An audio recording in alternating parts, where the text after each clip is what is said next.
A lei do Senhor é perfeita, conforto para a alma.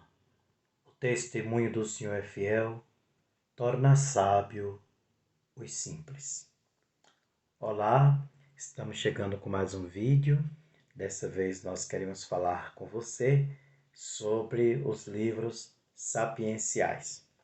Os livros sapienciais, eles são os livros que estão no Antigo Testamento e que na Bíblia hebraica faz parte dos escritos.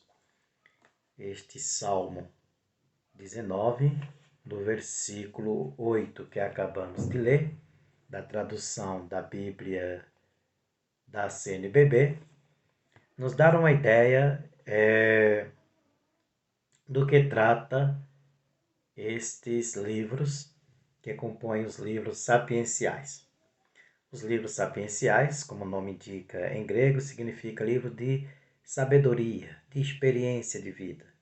Não a sabedoria enquanto acumulação de ideias, enquanto conceitos, como é na filosofia, mas sabedoria que enxerga a vida, que faz experiências na vida, e essas experiências traz um discernimento para intuir o seu significado, para intuir,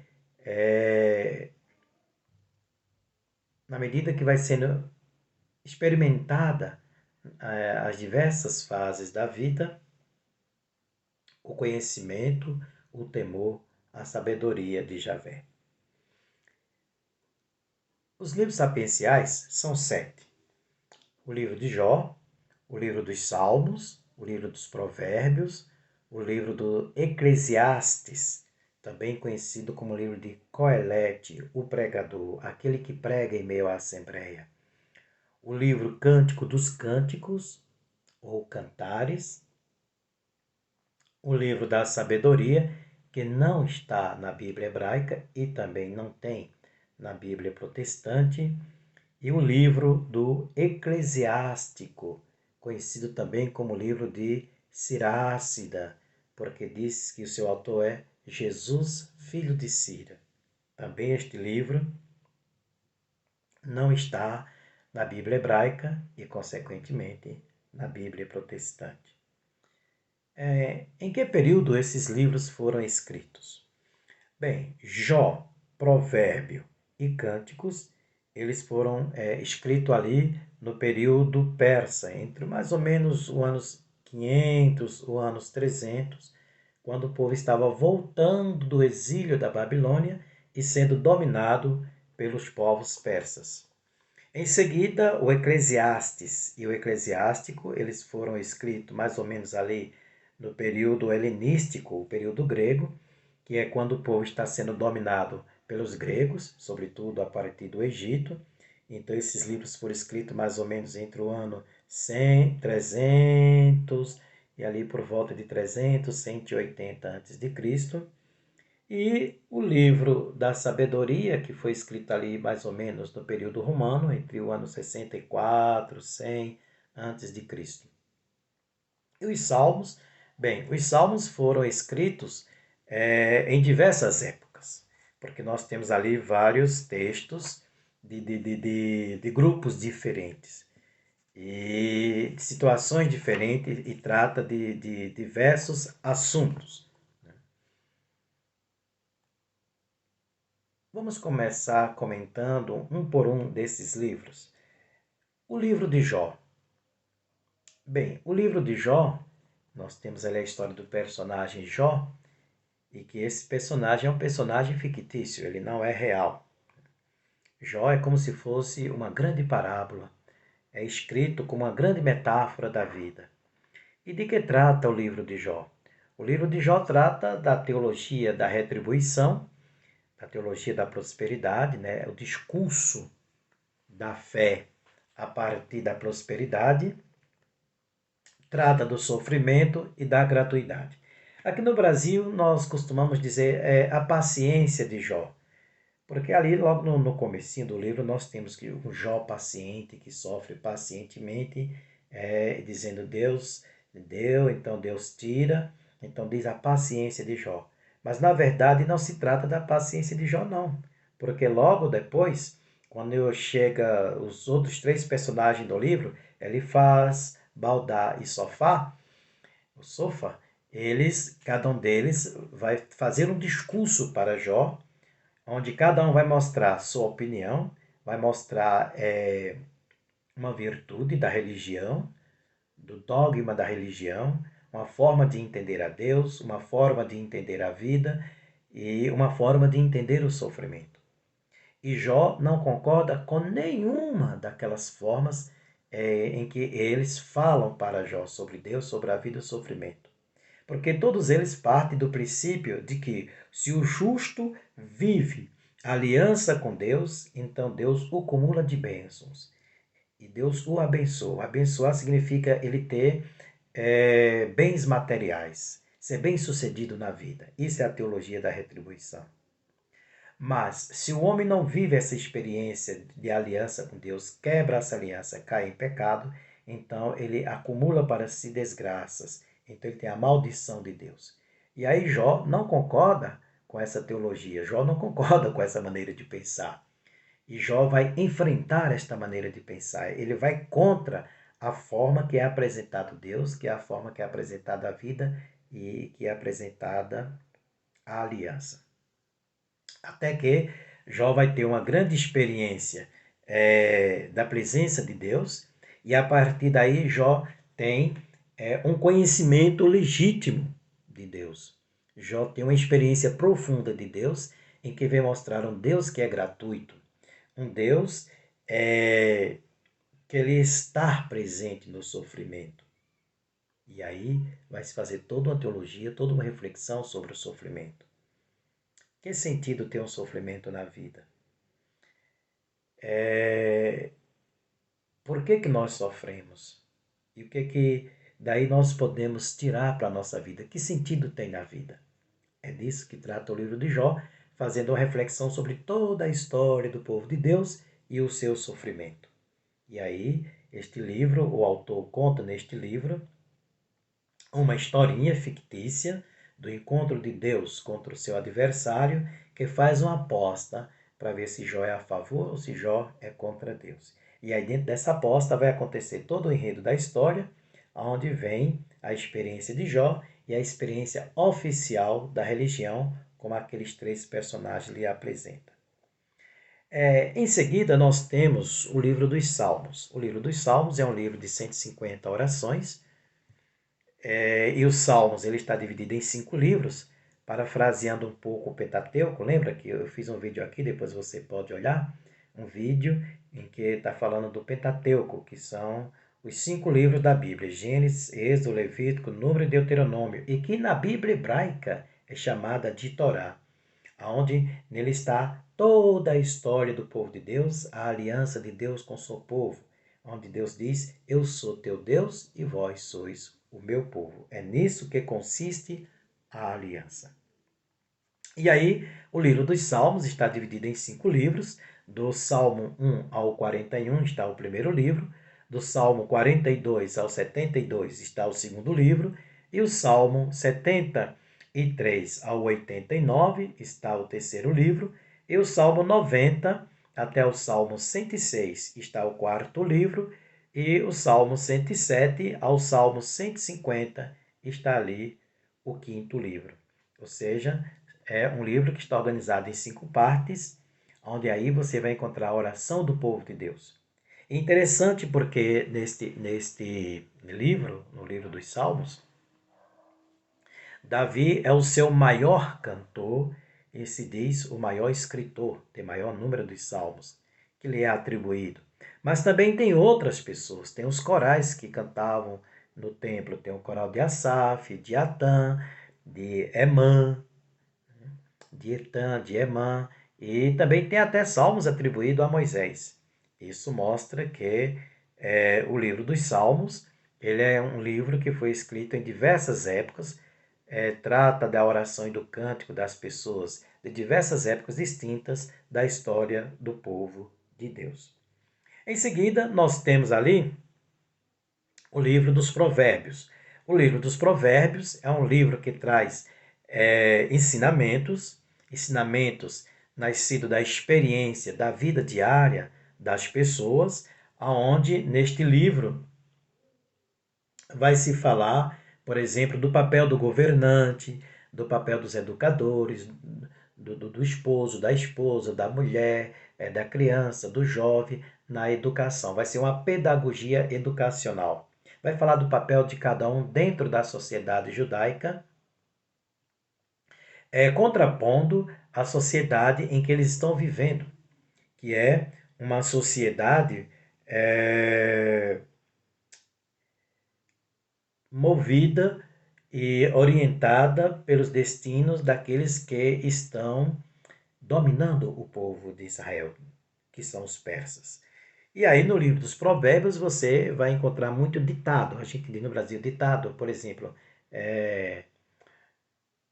água mole em pedra dura, tanto bate até que fura, né? São ditados que nós brasileiros temos. Então, esse livro dos Provérbios, ele também é um livro de ditados, onde esses ditados, onde esses provérbios, onde essas sentenças, eles nascem a partir da experiência do povo, do dia a dia do povo, e aí vai falar de muitas situações na vida dessa gente.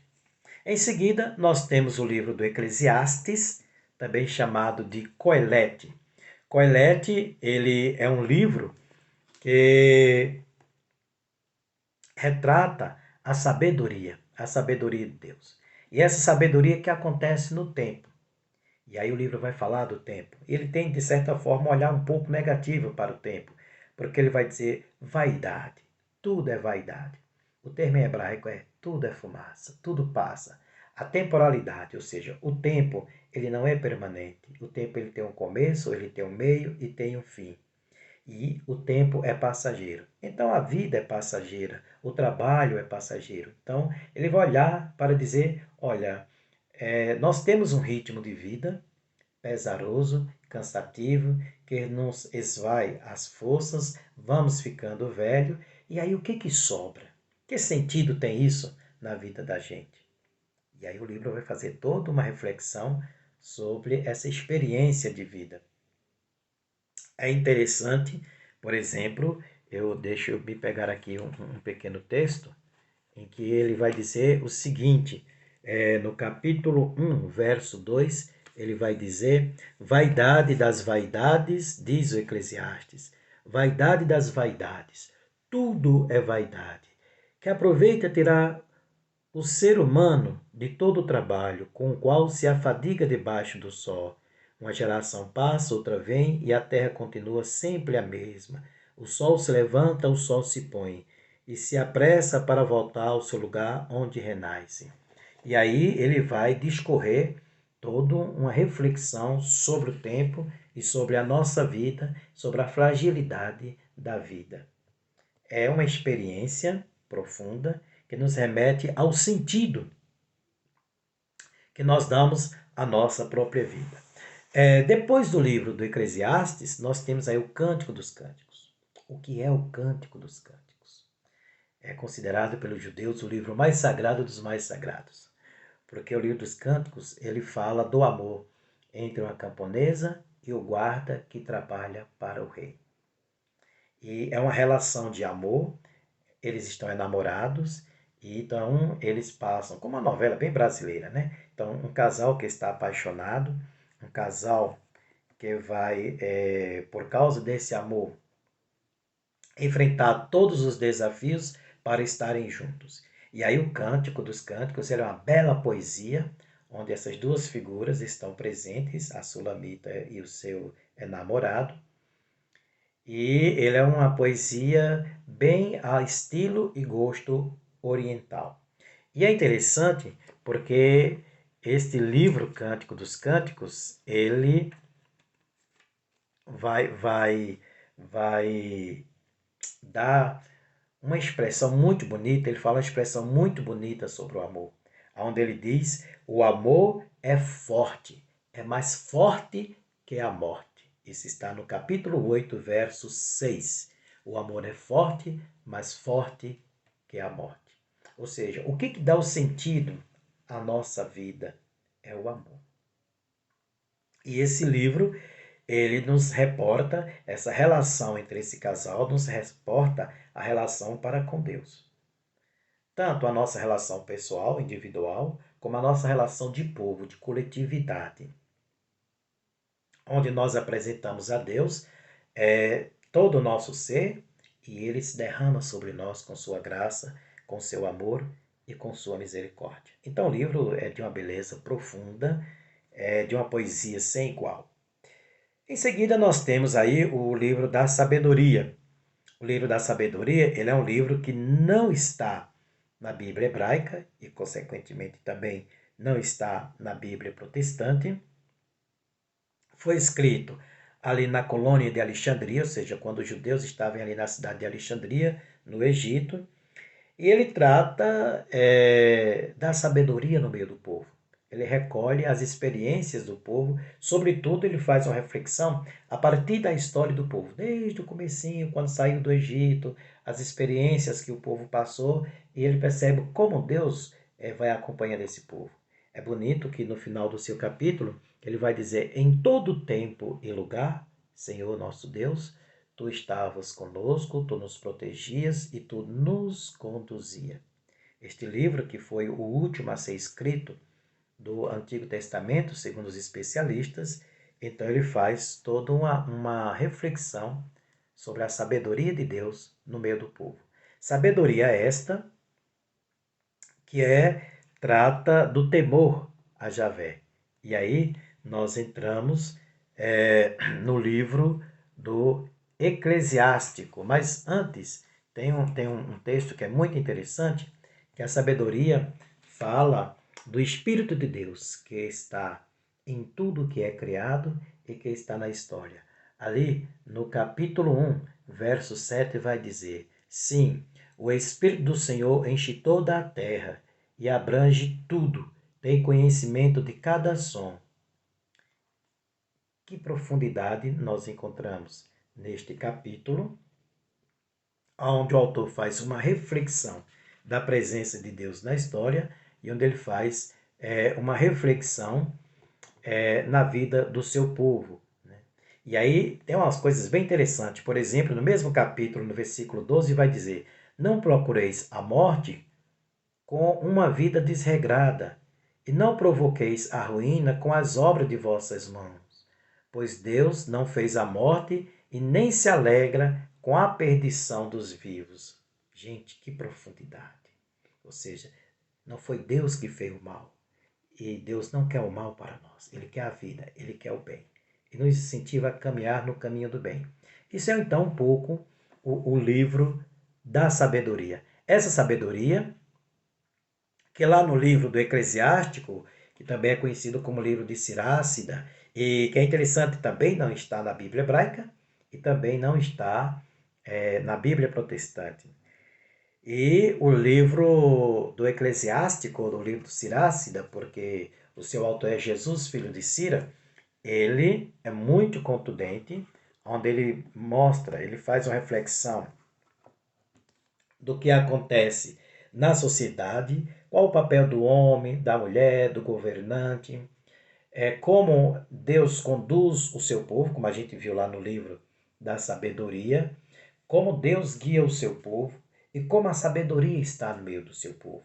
E aí, o livro do Eclesiástico, ele é muito sensível, porque ele vai dizer que para adquirir a sabedoria, tem que buscar o temor a Javé. O princípio do saber é buscar o temor a Javé. E a sabedoria aqui, como eu disse, ela não está ligada a conceitos, mas ela está ligada a uma experiência de vida, ao discernimento da vida. No livro do Eclesiástico, também nós encontramos uma obra, um plano bem organizado, onde ele faz uma reflexão de toda a história e de todos os personagens do Antigo Testamento até a data presente do autor. E aí ele vai explicando como essas pessoas tiveram a sabedoria de Deus, foram iluminadas por Deus e como elas são inspiração para nós hoje. Também ele faz uma análise da sua sociedade e da sociedade grega, em que o livro é ali da sociedade persa grega, em que o livro foi escrito, e ali ele vai encontrar um estilo de vida que é contrapondo ao estilo de vida do seu povo. E aí ele vai definir, ele vai descrever o papel das pessoas, de homens e mulheres, e aonde há uma mistura, tanto tem um lado positivo como tem um lado negativo, e a gente precisa de ter um pouquinho de atenção a ler certos textos do livro do Eclesiástico, principalmente no mundo moderno em que nós vivemos hoje, onde tem várias tendências, onde tem vários grupos, e que podem olhar para o texto com uma forma até um pouco, eu diria, não muito legal, porque, por exemplo, ele fala da mulher. E o retrato que ele pinta da mulher em alguns textos, diferentemente de outros textos, não é um papel interessante, né? Porque aí ele é muito machista, porque a sociedade que ele está vivendo é machista. Então ele descreve aquilo que tem na sociedade dele. E ao descrever, ele está nos dando uma informação de como funcionava a sociedade da época. Mas muita gente hoje lendo o livro vai dizer a Bíblia é machista, esse texto é machista, e para nós a gente não se sente bem com esse texto. Mas no fundo, ele está descrevendo uma situação para, por trás da palavra, a gente possa compreender a mensagem, que é a igualdade de homens e de mulheres. E uma sentença interessante que nós podemos encontrar está no seu capítulo 1, no versículo 1, quando ele diz: toda sabedoria vem do Senhor Deus, e com ele esteve sempre, existindo antes de existir o mundo. Então, ele dá uma ideia do que seria a sabedoria. Ele faz uma ideia, ele faz uma metáfora, e nessa metáfora ele diz assim: olha, gente, quem quer adquirir a sabedoria tem que ter o temor a Javé. Ela estava desde o começo do mundo. Quando Deus criou tudo que existe, Deus também criou a sabedoria. E a sabedoria acompanhou toda a obra de Deus. E o que quer dizer isso? E quando Deus criou o ser humano, então Deus manda que a sabedoria então vá pedagogicamente acompanhando como uma babazinha a criança, nós seres humanos. E na medida que a história vai progredindo, então nós vamos adquirindo essa sabedoria, vamos entendendo melhor da experiência de Deus, vamos entendendo melhor a vida e a complexidade da sociedade que nós estamos criando, que nós estamos fazendo. E aí como Deus se revela e revela o seu plano de amor. Então, o livro do Eclesiástico é um livro que traz um ensinamento profundo. Agora, por que se chama Eclesiástico e por que se chama Eclesiastes? Quando, na verdade, os livros são Coelete para o Eclesiastes e Sirácida para o Eclesiástico. Porque são os nomes originais em hebraico. Mas por que a gente diz nas nossas Bíblias Eclesiastes e Eclesiástico? Porque era o livro que era usado na igreja como catequese. Este livro, esses dois livros, como também todos os livros sapienciais, eles eram usados na catequese da igreja, na liturgia da igreja, e por isso que é chamado de eclesiástico, porque eclesia quer dizer igreja, quer dizer a assembleia, né? Coisa que lá no hebraico é kahal, quer dizer a comunidade reunida, a comunidade que se encontra para prestar culto ao Senhor. Então, nós dizemos em grego, eclesiástico, eclesiastes, eclésia, igreja, comunidade. E aí esses livros eram lidos. E aí tem muitos ensinamentos nesses livros para as diversas situações da vida que a igreja, as primeiras comunidades, aplicavam, tirando dos ensinamentos desses livros. É uma moral fechada, para a época, uma moral super avançada, diante dos problemas, diante das situações que o pessoal viveu. Para nós hoje possa soar um pouco dogmática, fechada, e é claro, nós avançamos muito tanto na compreensão da Bíblia, e toda vez que nós lemos o Antigo Testamento, nós lemos como a chave a pessoa, a prática e os ensinamentos de Jesus. Então está aqui, eu deixo para você este curto vídeo sobre um pequeno comentário sobre os livros sapienciais, ou seja, aqueles livros que conservaram a memória, conservaram a história, conservaram uma reflexão da sabedoria do povo, que conservaram os seus conhecimentos, o seu discernimento, a sua reflexão e a sua fé, a partir do termo sabedoria. Sabedoria é essa que nós encontramos, sobretudo, no livro da Torá, a lei. Como diz o Salmo 119, que faz uma reflexão belíssima sobre a lei, sobre as normas de Javé e sobre o seu povo.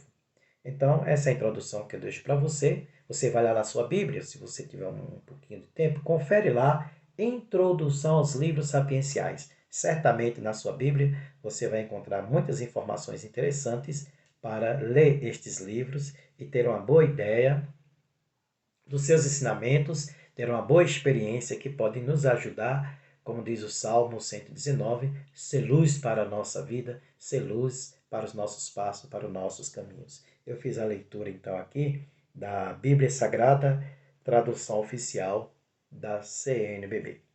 Boa leitura para você. E deixa o seu joinha aí no nosso canal, tá ok? Obrigado, boa leitura.